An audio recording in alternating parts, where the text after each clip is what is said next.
Morning, everyone. Counsel, anything to be brought to my attention before we get going?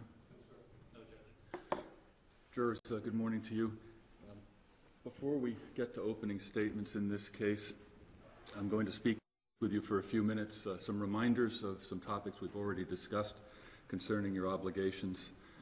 As jurors, I'll talk a little bit about the trial schedule and how we're going to work the trial day, and only then will we get to opening statements. First, I need to state for the record that the view was completed yesterday. We did not come back into the courtroom and go on the record.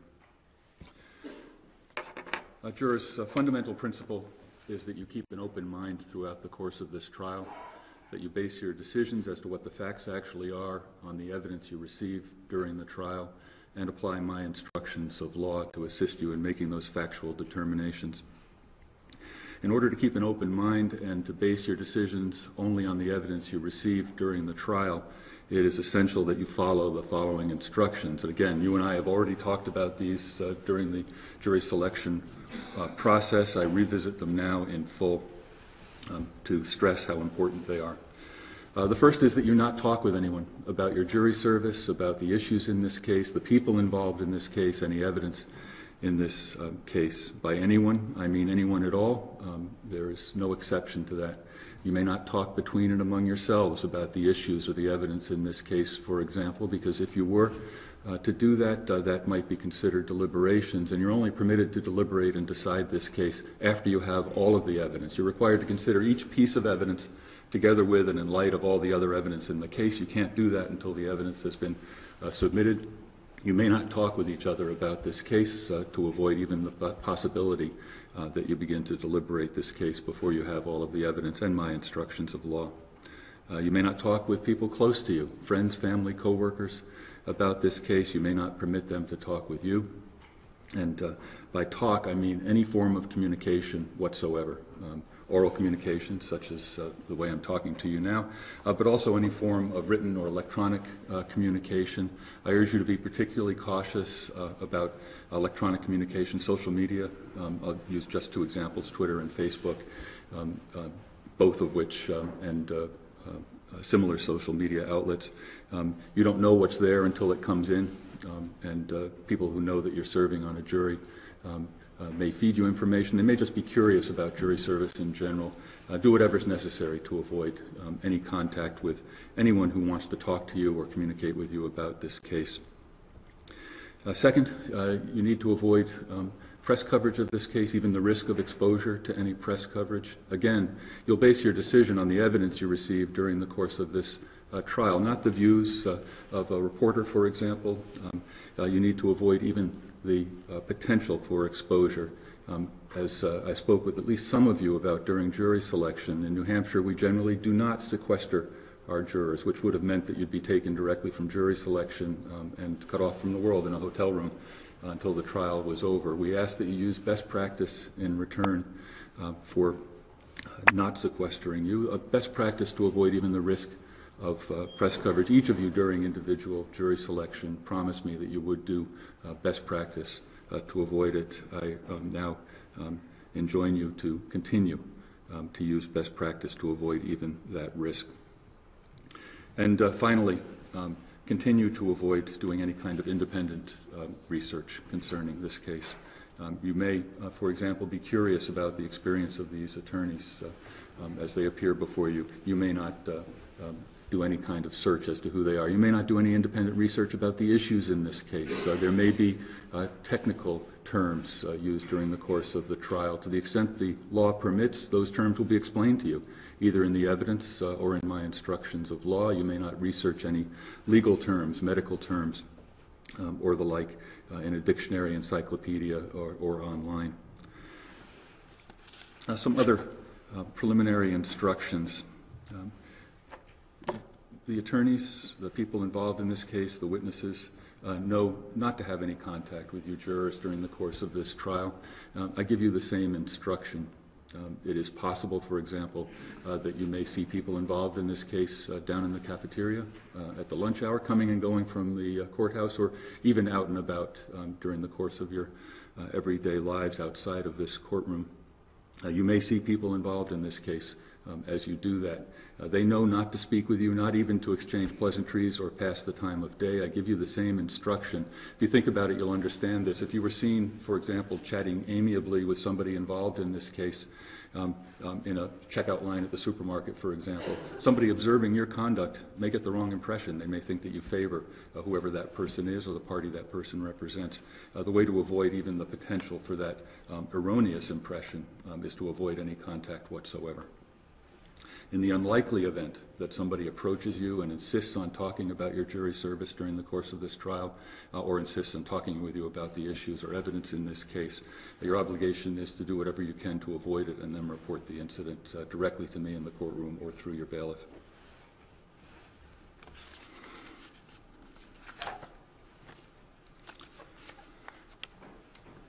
Jurors, it is important that you all see and hear the evidence that it is intended for you to see and hear. That is competent evidence that the law permits to be admitted as evidence.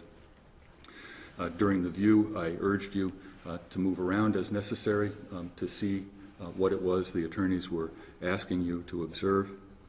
That injunction applies in the courtroom as well. Don't move around, but if you're having difficulty seeing something, for example, let me know. Get your bailiff's attention or get my attention directly. It's important that all of you, all 16 of you, receive all of the evidence. If, for example, a podium is blocking your view and an exhibit is being shown, speak up, let me know. Likewise, if you're having difficulty hearing. In this courtroom, that's usually not an issue, but occasionally, especially the jurors seated in the far end of the back row, jurors in seats 15 and 16, you may have difficulty. If you are, let me know. Raise your hand, get your bailiff's attention, and we'll make whatever adjustments are necessary. I do have control over the amplifying microphones. I can turn up amplification, for example. Let me talk about the trial process a little bit. The trial schedule will generally, this week, generally start at 9 as it does today. I anticipate the same for the rest of this week. We will generally end by 4 if possible. If we're going to run substantially past 4, for example, to complete the testimony of a witness whose testimony is almost complete, I'll try to give you a heads up in advance so that you can make whatever adjustments are necessary. There will be some exceptions.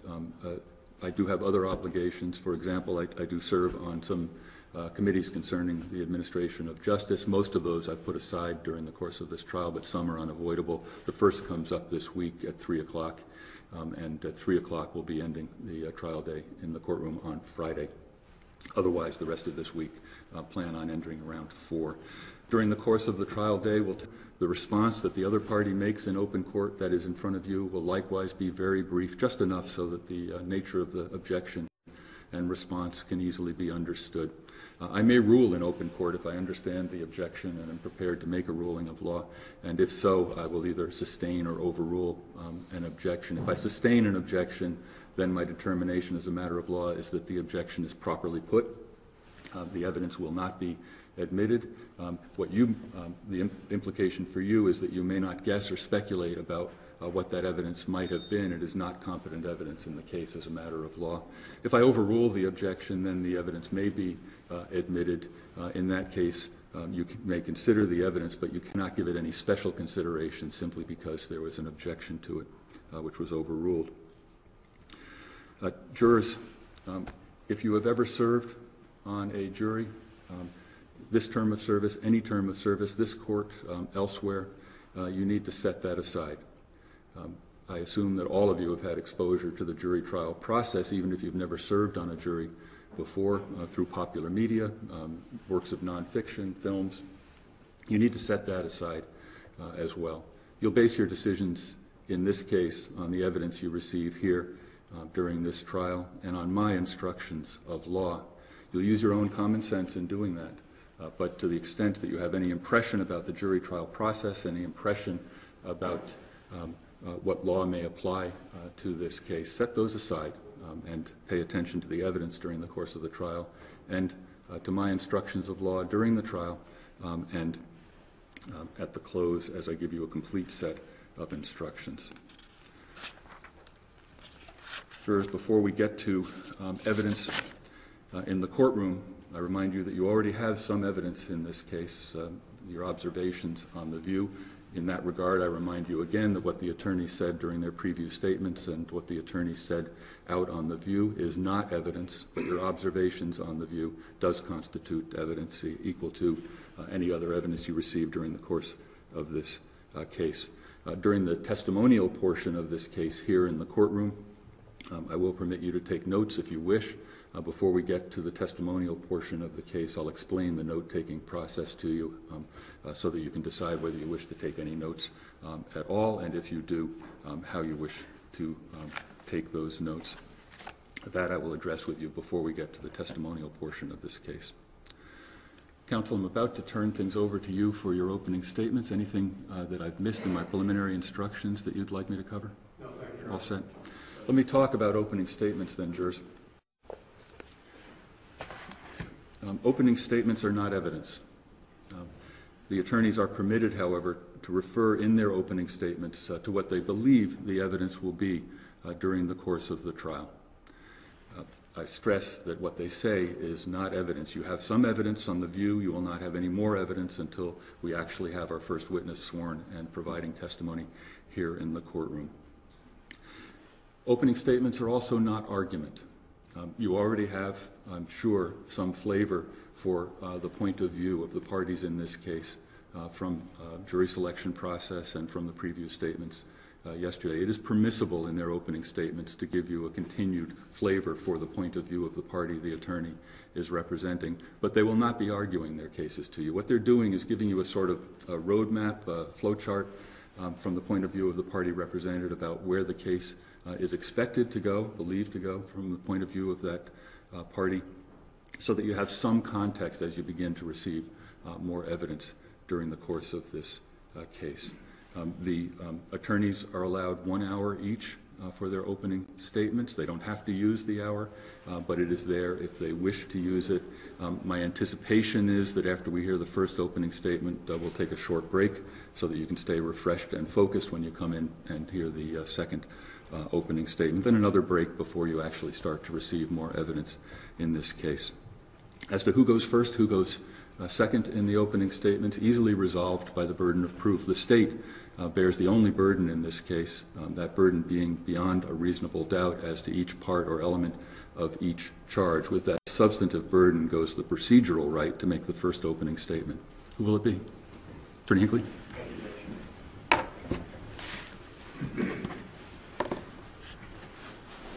Good morning.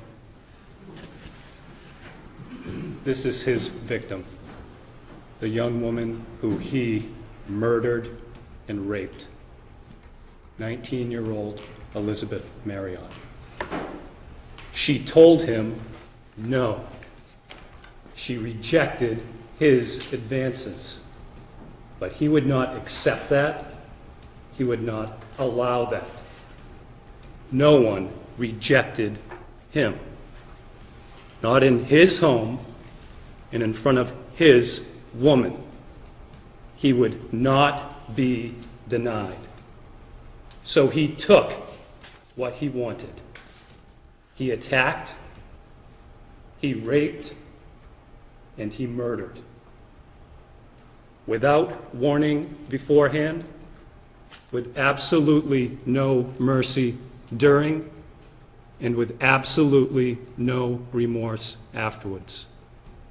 And when he was done with his victim, when he forcibly took what Lizzie would not consent to, and when he took her life, he and his girlfriend dumped her body into the Atlantic Ocean, from where she has never been and never will be recovered.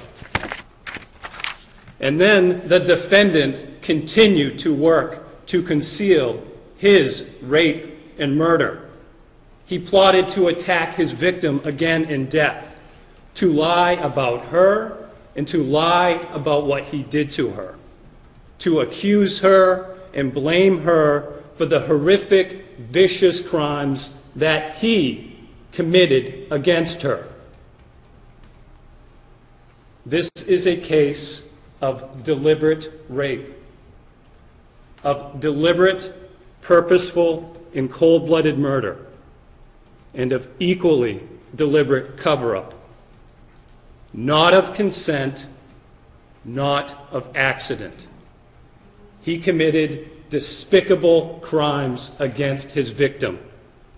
And since then, he has literally been trying to get away with murder, destroying and hiding evidence, concocting lies about what really happened, trying to frame an innocent man for the murder that he committed, pushing fault to the young woman who he strangled and raped, trying to manipulate and harm witnesses who knew the truth about what he did, plotting an escape from jail and the country to flee what he knows to be the horrible criminal truth of what he did.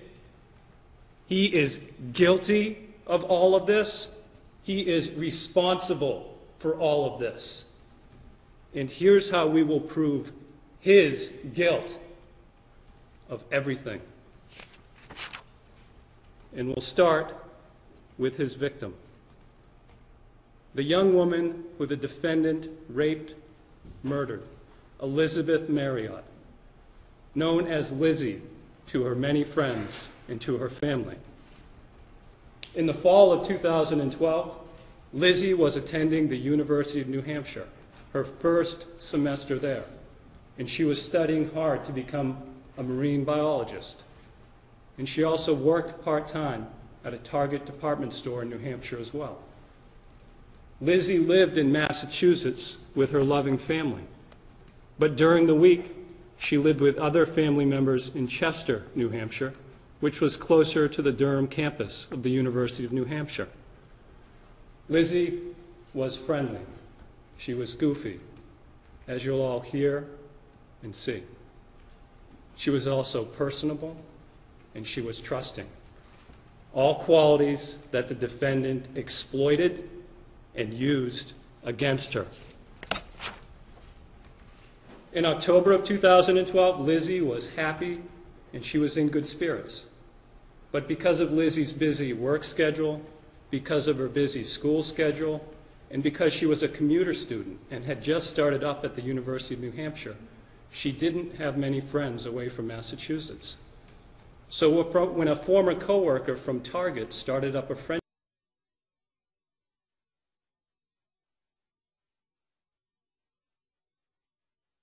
superhero movies. And Lizzie was looking forward to a new friendship with Catherine McDonough, the defendant's girlfriend. And he preyed on Lizzie's vulnerability, her desire to just meet some new friends. What Lizzie didn't know was that McDonough had reached out to her for entirely different reasons. Not to form a friendship, but at the defendant's prodding as a potential sexual target for him. McDonough was the defendant's girlfriend. She lived with him at that apartment at the Mill Street complex at the building that you all saw yesterday. She moved in with him in February of 2012, just a few short months after their relationship began, and also just a few short months after she had turned 18. She was still attending high school when she moved in with the defendant. He was 29 years old. McDonough was more than the defendant's girlfriend. She was his sexual submissive and slave. He was the master, the dominant, in their sexual activities and in all other aspects of their relationship. He ordered, and McDonough was to obey without question. And she did, because she was the loyal and obedient slave and submissive. The defendant sent McDonough this text message just 6 weeks before he raped and murdered Lizzie Marriott. And you all get to see the entirety of this text message at trial. His own words: "You will remove your clothing and bind your torso in a harness that features and stimulates your breasts or someone to pull on it from behind. You will have a small collar on with a rope attached as a leash. You are to present yourself by kneeling, blindfolding yourself, and turning your gaze to the floor. You've been a naughty slut. Yes, sire, I'm sorry, you will reply. It's time I punished you, you filthy little whore. Are you ready? Yes, sire, I serve your whims. Despite fear of the pain, you will say, yes, please, sire, this filthy slut has been bad, leaving you unattended for 2 weeks. The defendant was the Lord, the master. He commanded. McDonough, the slave, the slut, the whore. She was to do as her master ordered, and she was to please him however he demanded or face penalties. That was the nature of the defendant's manipulative hold over McDonough. And for quite some time, the master had demanded another female to sexually dominate, to bring into his relationship with McDonough. A sexual relationship in which the defendant used ropes to bind, to tie up McDonough, to restrain her, and engaged in breath control, in which the defendant would strangle McDonough with his hands and with rope, for both of their sexual gratification and for the master to exert total power and control over his submissive. But McDonough was not enough for the defendant. He demanded that McDonough find him another female to dominate, to do with as he would choose. In being the lowly and loyal slave and wanting to please her master, McDonough obeyed. The defendant and McDonough looked for other women for him on the internet, placing ads like this one on fetish websites. My lord and I are looking to acquire a live-in slave for sexual pleasure and housework. What happens in your free time will be approved by the master.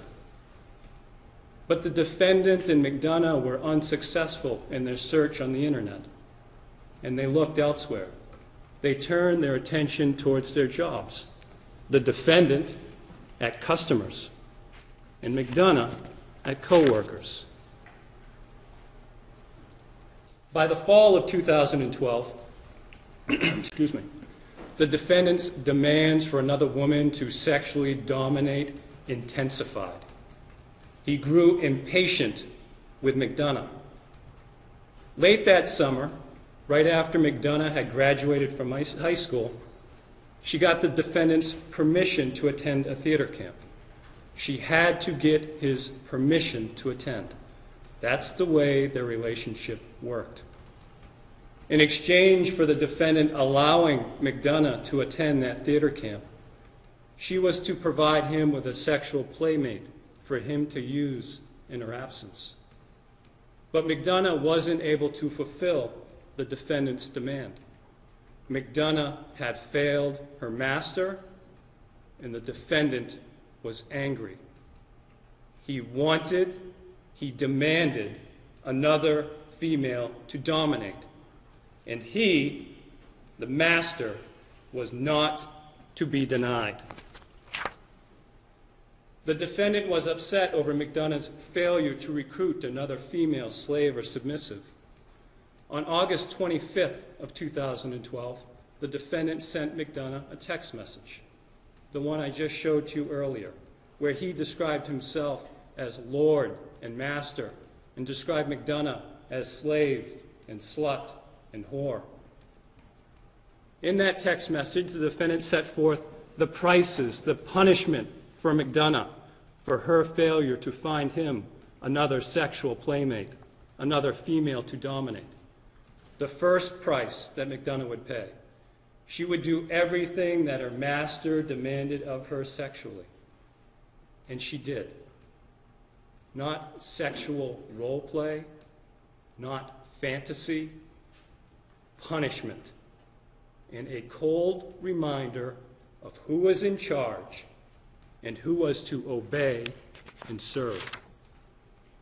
The second price demanded by the defendant, this.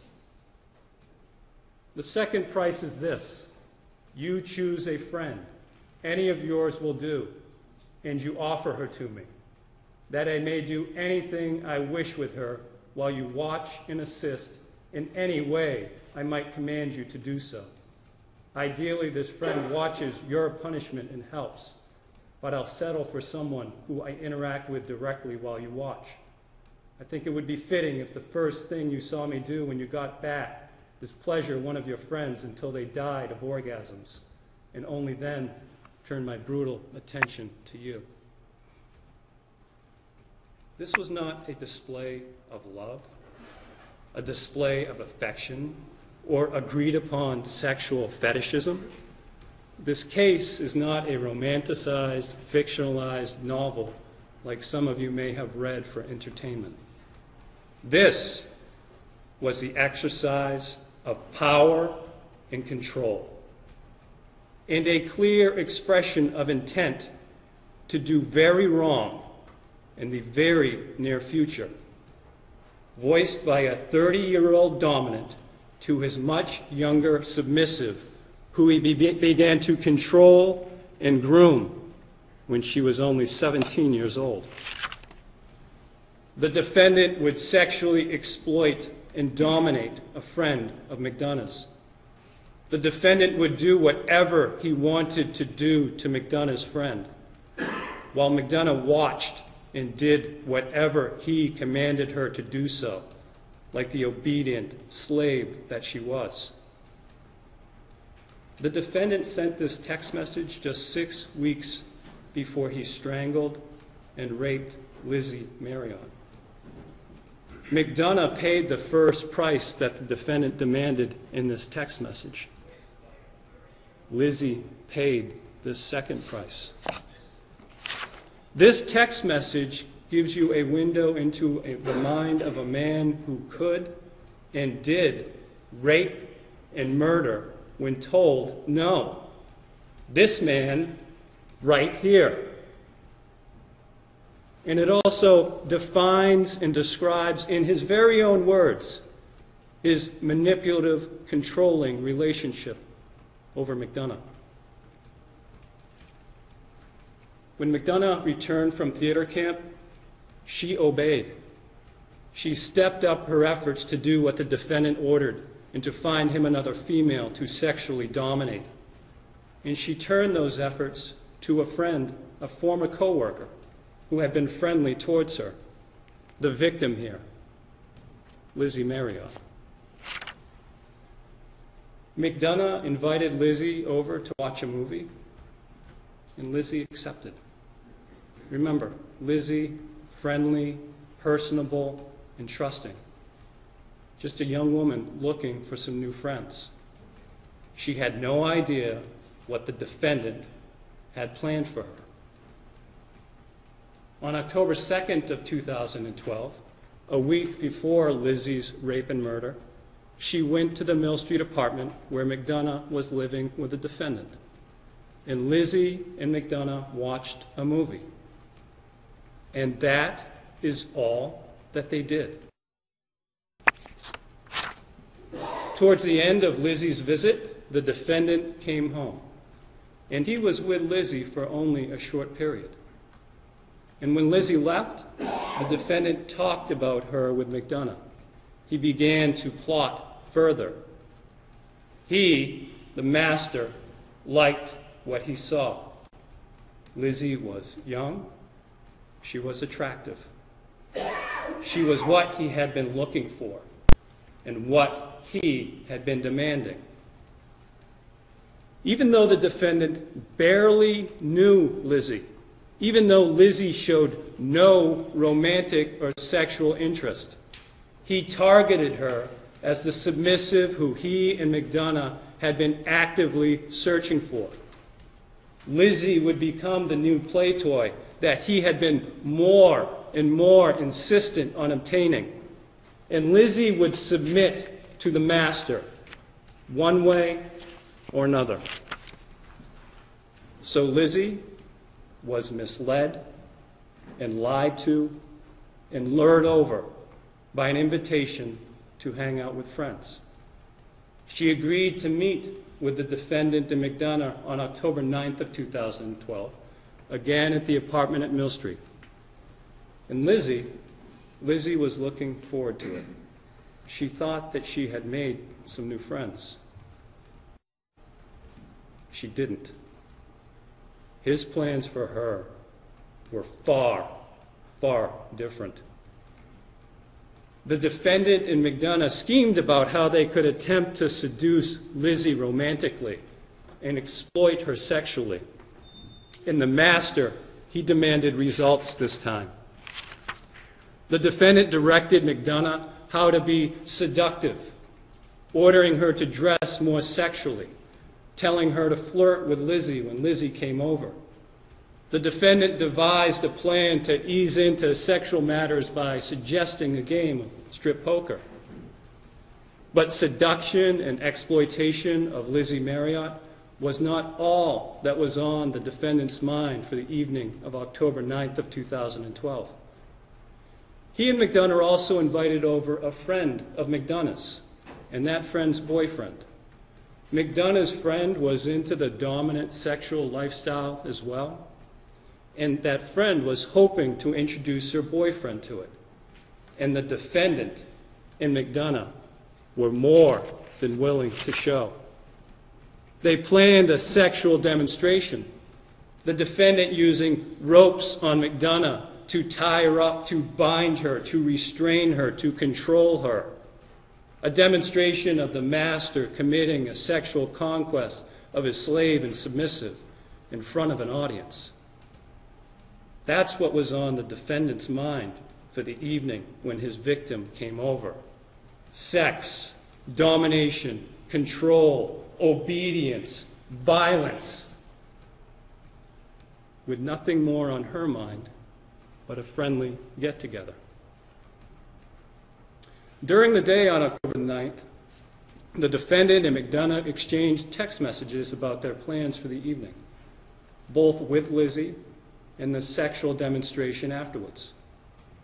Although the defendant and his submissive plotted two separate encounters for the night, the defendant hoped that the two would meld into one, that his plans to seduce Lizzie and to bring her into the sexual fold would succeed, and that the later sexual demonstration would involve his newly acquired submissive, Lizzie.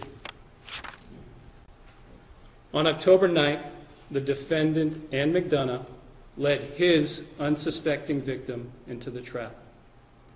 And you'll see the progression of telephone calls and text messages sent and received by Lizzie's cell phone from throughout the day.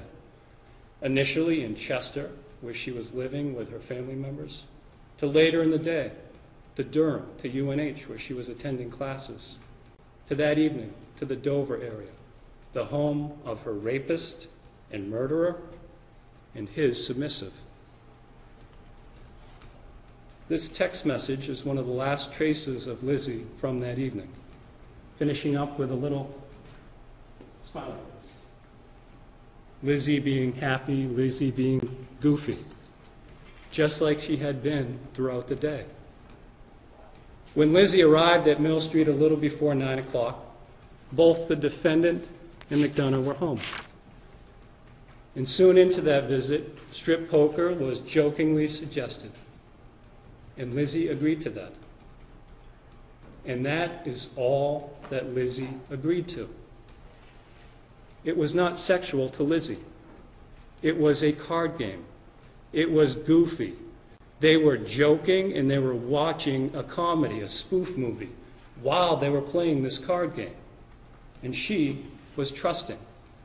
She was with two people who she believed to be in a committed relationship. Not the man who you will know was taking advantage of her trust, was plotting against her, and whose intentions for the evening were very, very different. Clothes were removed during this card game, and all seemed to be going according to the defendant's twisted sexual plot. Until Lizzie said no. She set limits. The defendant tried to move along to things that Lizzie did not want to do, to move along to things that Lizzie unmistakably said she was not going to do. The defendant suggested that Lizzie and McDonough kiss when they lost a hand of cards. Lizzie said no. She was in a committed relationship. The card game ended soon after Lizzie said no, but the chase was not over for the defendant. The master was not to be denied. He continued his sexual pursuit of his victim after she said no. Lizzie and McDonough continued to watch that movie, again a comedy, a spoof movie, nothing sexual or romantic. The defendant remained polite, remained friendly, but McDonough knew.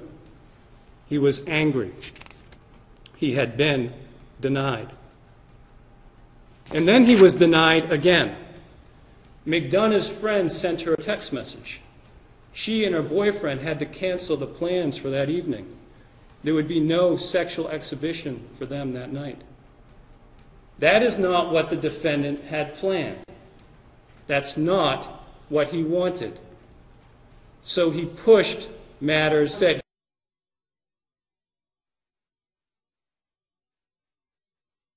his twisted, egomaniacal mind, Lizzie would become so aroused by that she would join in.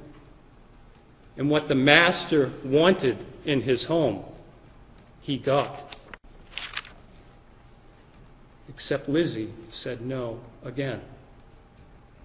She did not want to participate. She did not want to watch. And she said so politely but firmly. She rejected the master again in front of his slave and submissive and in his home where he got whatever he wanted sexually whenever he wanted it. And that last denial he would not accept. So he took what Lizzie denied to him. Lizzie and McDonough continued to watch a movie, and their backs were to the defendant. The defendant put on gloves, and he grabbed a rope, plenty of which was nearby and on hand and at the ready for his sexual practices with McDonough. The defendant threw that rope around Lizzie's neck, and he yanked back hard. And Lizzie never had a chance.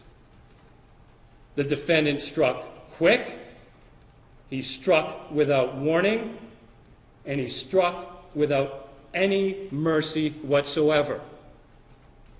And when he brutally attacked his defenseless, unsuspecting victim, he didn't let go until she could no longer say no to him. Lizzie barely had time to let out a quick and terrified cry. But she had time for nothing else.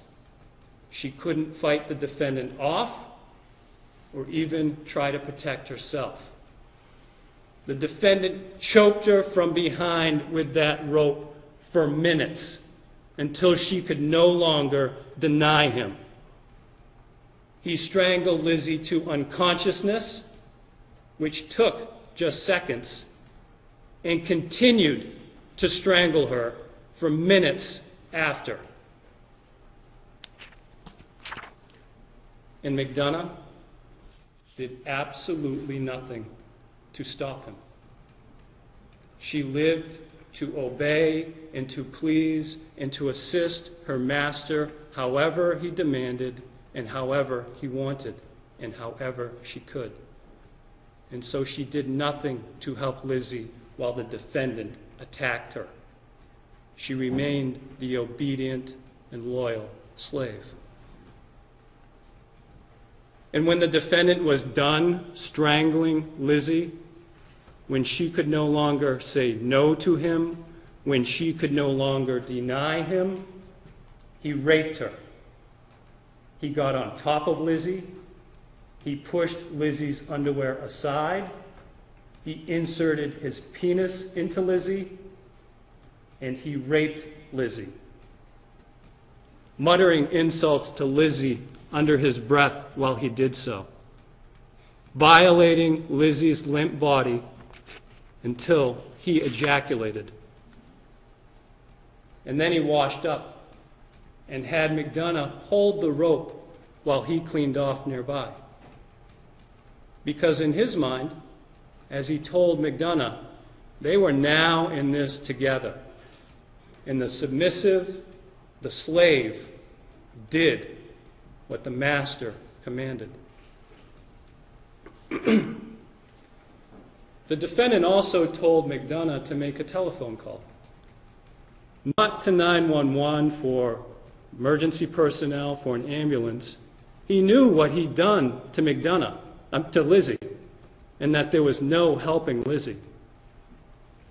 And certainly not a call to the police. The proof of his rape and of his strangulation would be visible and obvious from Lizzie's body. Now, the defendant told McDonough to call Roberta Gherkin, a sort of spiritual advisor to him and one of his very few friends. Not a decision made out of panic, but out of the defendant's calculated belief that Ms. Gherkin would help with the cover-up, as long as he and McDonough didn't reveal what he really did to Lizzie. McDonough called Ms. Gherkin, saying only that the defendant needed her help. McDonough made that call after the defendant strangled Lizzie and before he raped her. The defendant and McDonough also both began to cover up what the defendant had done to Lizzie. They gathered Lizzie's belongings, her clothes, her jewelry, her cell phone, and they also gathered the rope that he had used to strangle Lizzie, as well as all the other rope that they used for their sexual practices. They tied plastic bags over Lizzie's face. McDonough did that, concealing her identity and the proof of his strangulation. McDonough also worked to create an alibi by sending out a ruse text message to Lizzie, basically in substance, hey, where were you? You were supposed to come and you didn't show up. This text message, sent well after the defendant strangled and raped Lizzie Marion. The defendant and McDonough deleted from their cell phones the text messages that they had exchanged earlier in the day about Lizzie's planned visit, and also their other communications from throughout the day. What they didn't know was that it was still possible to obtain those text messages through the cell phone company, Verizon Wireless.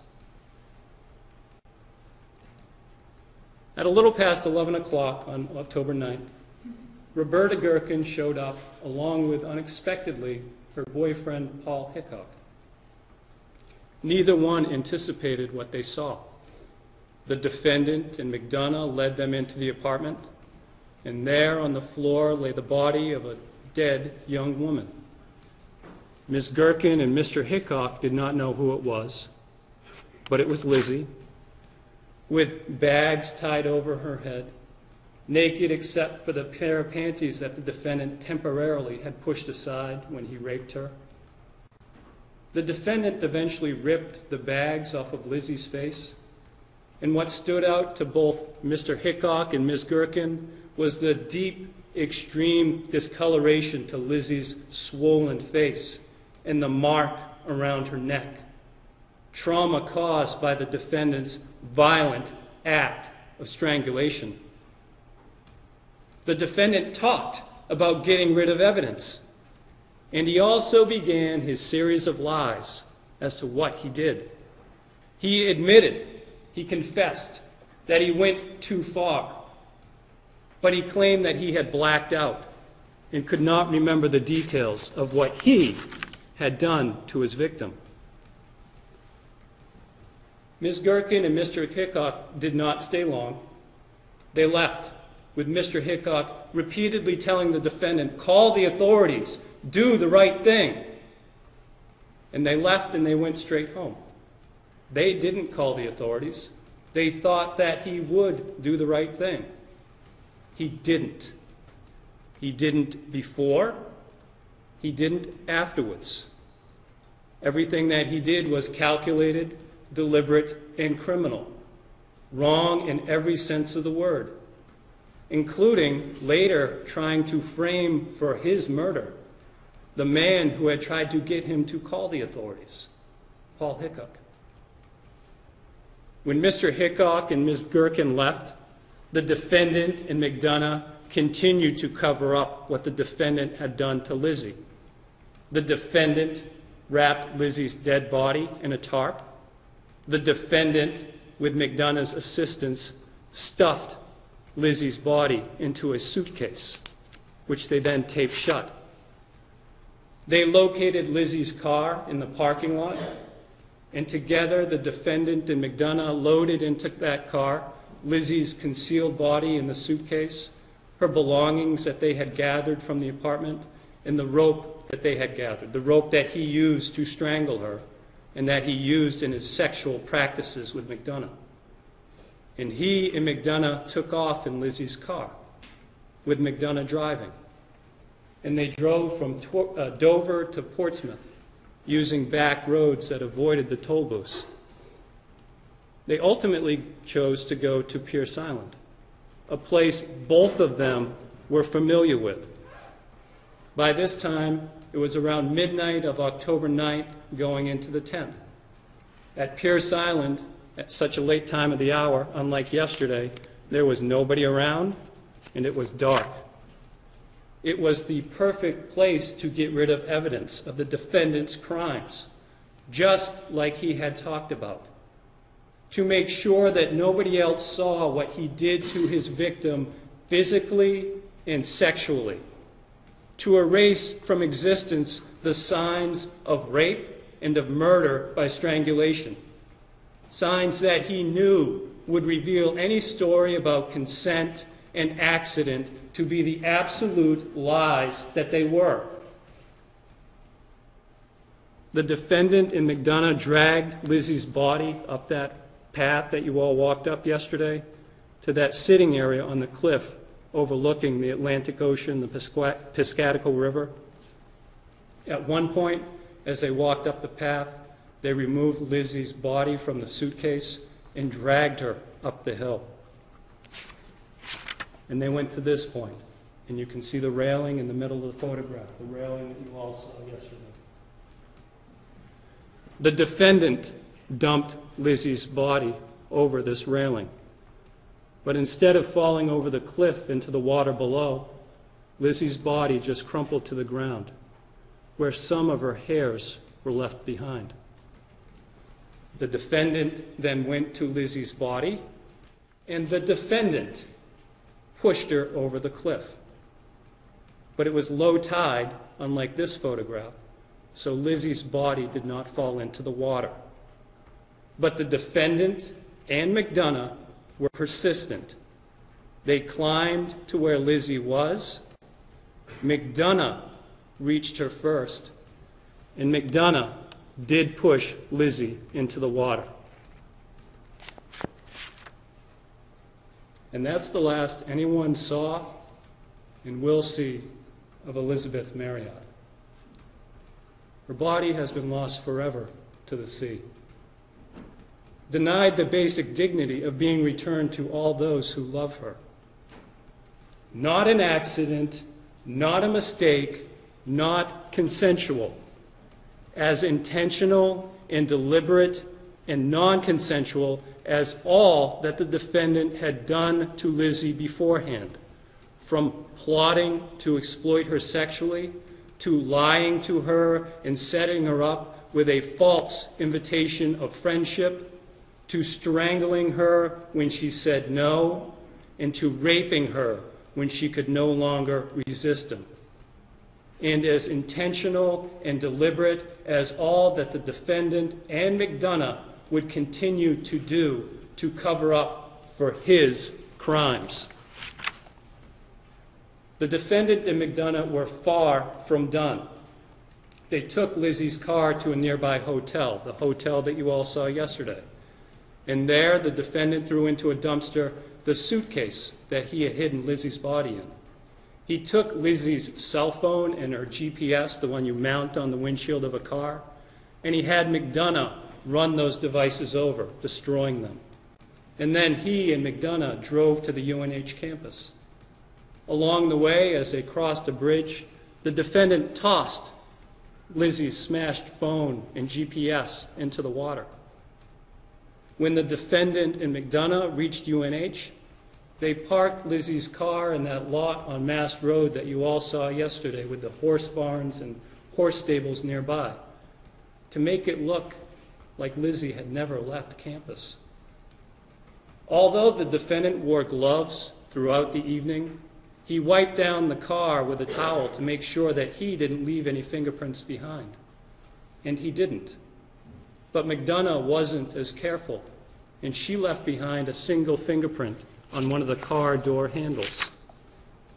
The defendant and McDonough took the bags of Lizzie's belongings and the rope, and they walked back to their apartment at Mill Street, which took about 3 hours.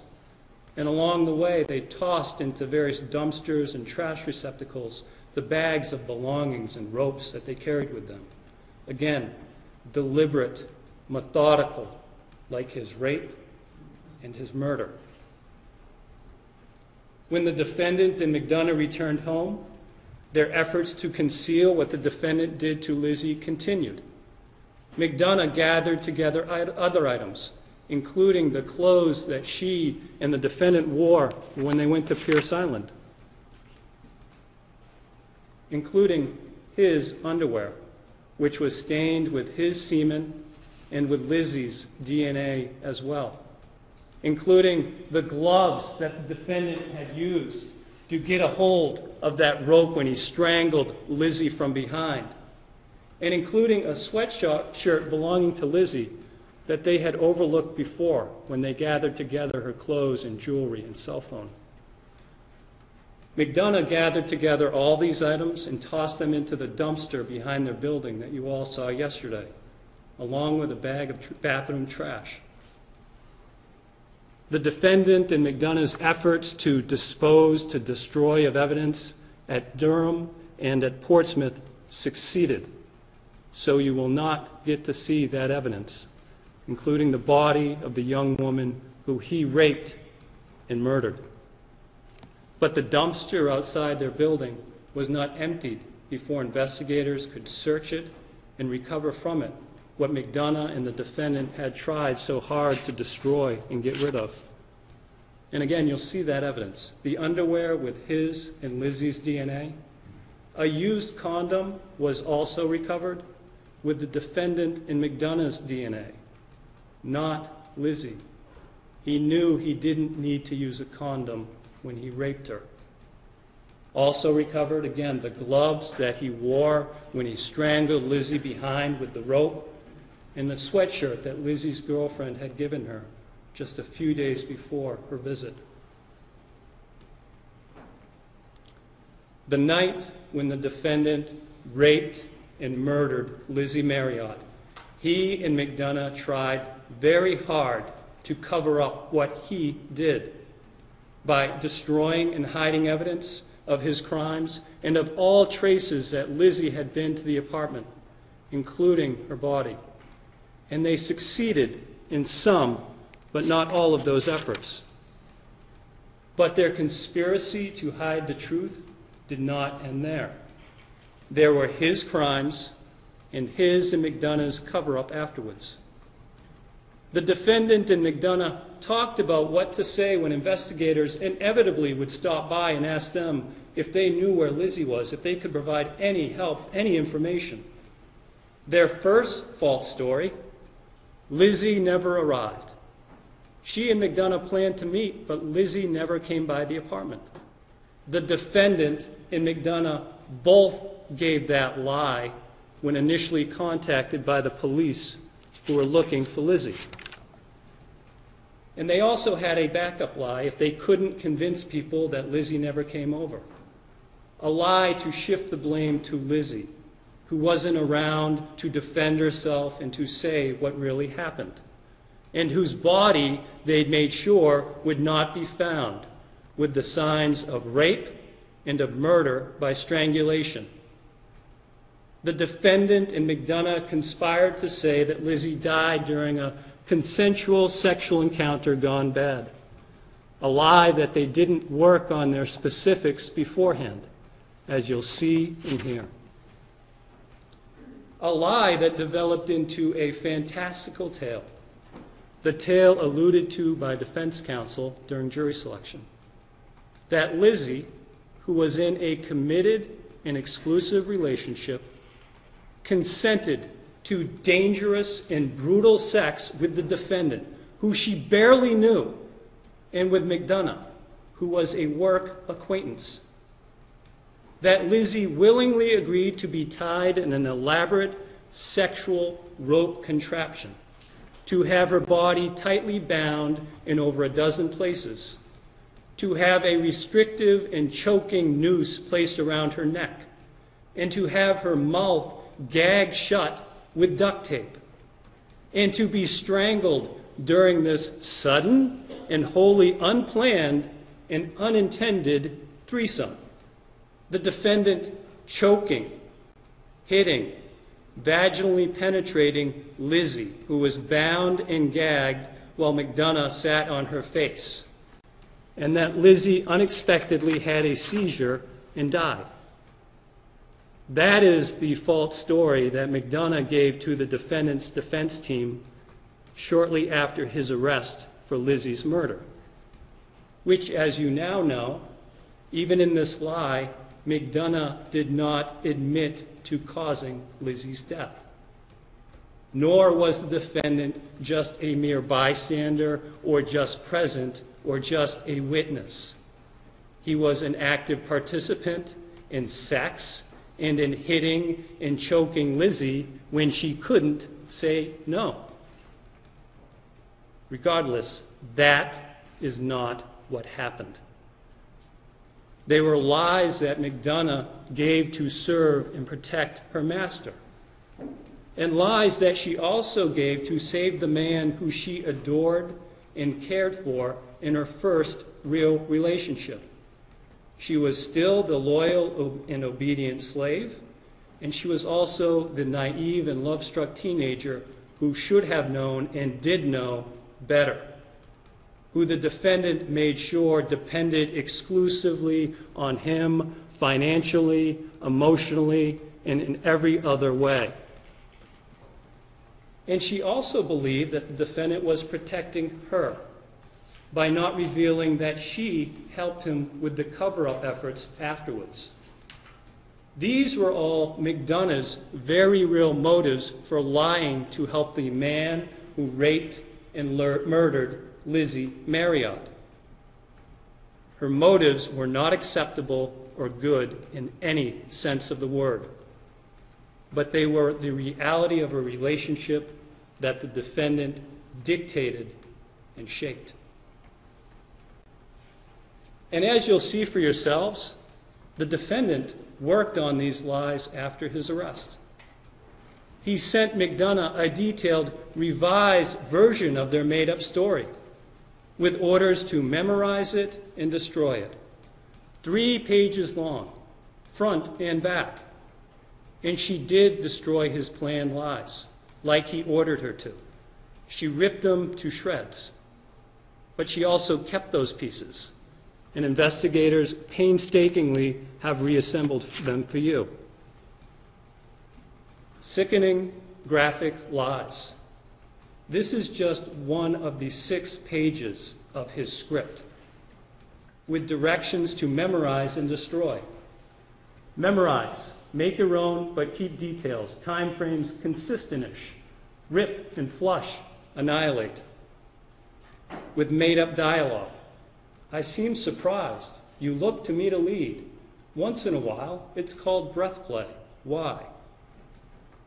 With details straight from the defendant's twisted sexual fantasies. I saw her skin flushed and nipples were hard. She seemed aroused and turned on. With edits. Only choking, only her and I, no other sexual activity yet. And with illustrations.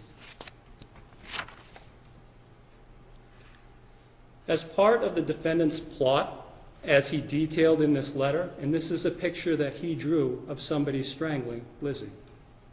As part of the defendant's plot, as he detailed in this letter, he directed McDonough what lies to tell in order to frame Paul Hickok for the murder of Lizzie Marriott by strangulation. And he also directed McDonough what lies to tell in order to frame Paul Hickok and Roberta Gherkin for disposing of Lizzie's body and other physical evidence, trying to frame other people for his crimes, just like he tried to push blame to Lizzie for what he did. Lies written out, scripted out, drawn up, and made up by him, the master. And you'll know not only by comparing writing samples yourselves, but from an expert handwriting examiner. All lies, an insult to your common sense and to Lizzie's memory. Just one more in a series of criminal acts to hide the truth as to what happened, and to attack and shift blame for his rape and his murder to the one and only victim here, Lizzie Marriott. Lies designed to get away with rape and murder. And we expect that's what the defense will be. Consent, an accident. The victim agreed to be bound, gagged, strangled, hit, violently sexually exploited by an almost complete stranger and by a co-worker acquaintance who she saw outside of work only once. That did not happen. That did not happen. That did not happen. He raped and strangled Lizzie Marriott when she said no. The defendant's plans and schemes didn't stop at destroying evidence, hiding evidence, making up stories, lying about what happened, framing others, and blaming the victim. He and his loyal, obedient slave both did so much more, plotting even after his arrest to avoid his responsibility for his crimes in whatever ways they could. For example, they both planned marriage, in part motivated by a belief that if husband and wife, McDonough could not be forced to testify against him, what's called a marital privilege. The defendant enlisted fellow jail inmates to pass on to McDonough messages with some coded language about his various plans and schemes. Inmates who the defendant paid and tried to pay through McDonough and through his parents. Small amounts, but favors for favors. The defendant directed McDonough to kill Ms. Gherkin and Mr. Hickok, who he planned to frame for Lizzie's murder. He tried to convince McDonough to get rid of key eyewitnesses who knew some of the truth as to what he did to Lizzie, who heard his confession that he had gone too far, and who saw the young woman who was strangled to death in his apartment. And here are portions of those plans and schemes written out by the defendant. Take needed notes, code and hide them, rip and flush, annihilate. To give us the clout we need, Paul or Roberta must leave or die appropriately. A note is released to the media and police, her final farewell. This "in the event of my death" ploy shows Paul for the animal he is and puts blame where blame is due, on him and her. She commits suicide. Her suicide is released anonymously. Note is released anonymously days after newscast to a dozen locations. Run Roberta off the road. The defendant even suggested to McDonough that she commit suicide, setting forth in elaborate, written-out detail how she go about it. And he talked about how they would be together in the afterlife. His real purpose, to get rid of her. He knew that she was a key witness and a liability. The master tried to manipulate his much younger slave again and take advantage of her weaknesses, that she loved him, that she relied on him, even as he was in jail, that she was an obedient slave and submissive and did what the master told her to do and lived to serve and please him. The defendant's many schemes were calculated, they were grandiose, and they were desperate. They were deliberate attempts by him to avoid justice for what he did to Lizzie, not done out of fear or out of love, consciousness of his guilt of rape and murder. The defendant and McDonough communicated and conspired to cover up his crimes only until McDonough herself was arrested and charged with her very own crimes and ordered by the court to have no further contact with the defendant. And with the master's grip on his loyal submissive finally released, and with the reality of her own crimes facing her, McDonough finally came forward with the truth as to what happened, including admitting her own ugly, detestable roles in setting up Lizzie for exploitation and in covering up for his crimes. What McDonough did, immoral, inexcusable, and her cover-up efforts afterwards, criminal as well. And we're not going to excuse what McDonough did. She is a convicted felon. She pleaded guilty to all the charges that could be brought against her. She certainly did do more to help the rapist and murderer cover up his crimes. And she certainly is not serving all the prison sentence that she could be serving under the law. But for all that McDonough did, she did not rape Lizzie, and she did not kill Lizzie, accidentally or otherwise. Only he raped and killed, and his killing was murder and nothing less. In that dynamic between the defendant and McDonough, not just the submissive, dominant sexual lifestyle practices, but the entirety of his control over her, of his grooming of her, is important not because it excuses what McDonough did, but because it helps to explain, not justify, explain why she did not help Lizzie and why she helped the defendant cover up afterwards, even when it came to covering up rape and murder, and even after his arrest when he was placed behind bars. It is a degree of loyalty, of obedience, of devotion that may not make sense to you if it were a healthy, normal relationship, which it certainly was not. And to help explain that, we'll present an accepted and established expert on intimate partner abuse. And we'll also explore the defendant's relationship, his manipulation of McDonough from the very beginning of his relationship with her.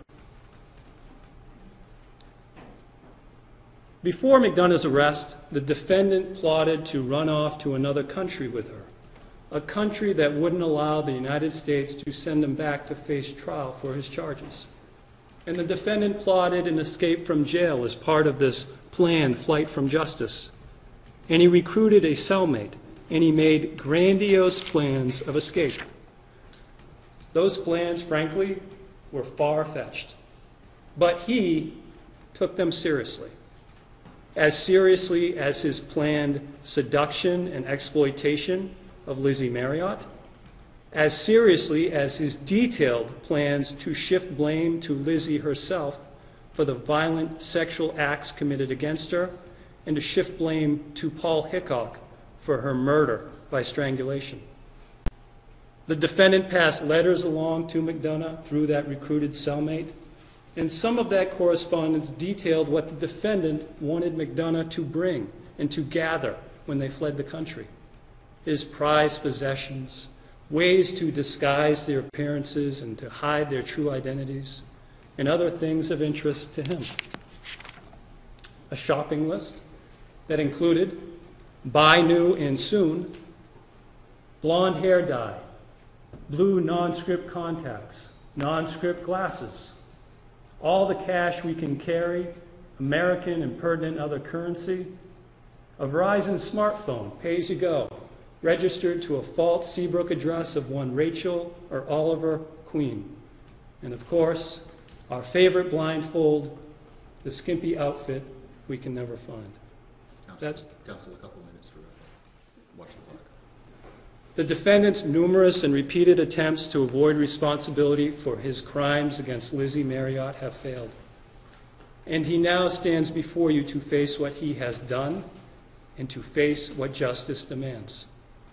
The defendant strangled, raped, and murdered Lizzie Marriott. After his rape and murder, the defendant conspired with Catherine McDonough to falsify evidence of his crimes by hiding and destroying all evidence of what he did, including his victim's body.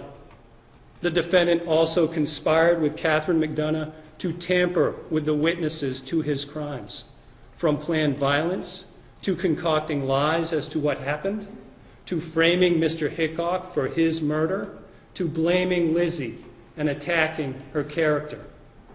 And he plotted and conspired to escape from jail and to flee the country because he knew and knows how guilty of rape and murder he is.